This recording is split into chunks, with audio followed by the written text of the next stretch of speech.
So yesterday, I go to the Jewish Community Center for a presentation about the Holocaust.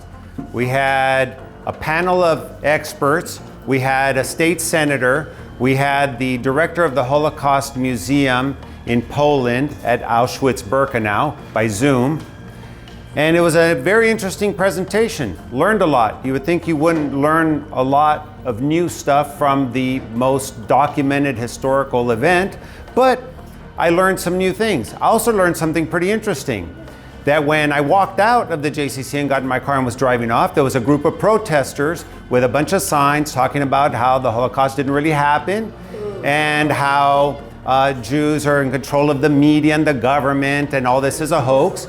And on top, if that wasn't enough, that I learned something new, that 4 out of 5 slave owners in the United States were Jewish. That's pretty interesting stuff. So all these things I learned about. I also learned that the police was standing by just in case these people were going to cause problems.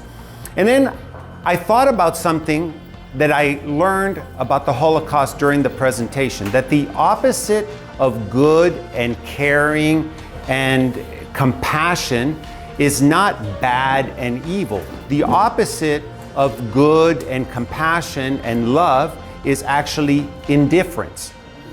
And it's one of the things that people will cite when an atrocity like the Holocaust occurs, is that many of the citizens, many of the people that were around at the time that were not the perpetrators were indifferent to what was happening.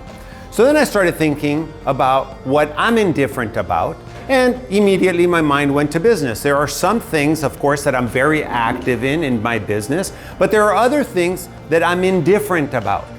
And what happens is when we are indifferent about something in our business, or we think it's going to, quote unquote, take care of itself over time, it's like the law of entropy, right?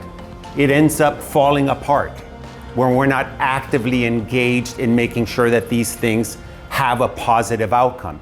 So I want you to take this lesson that I learned yesterday and think about your business and go back today and think of one thing that you've been indifferent about that is probably not going in the direction that you want it to go, and step in and make a change for the positive.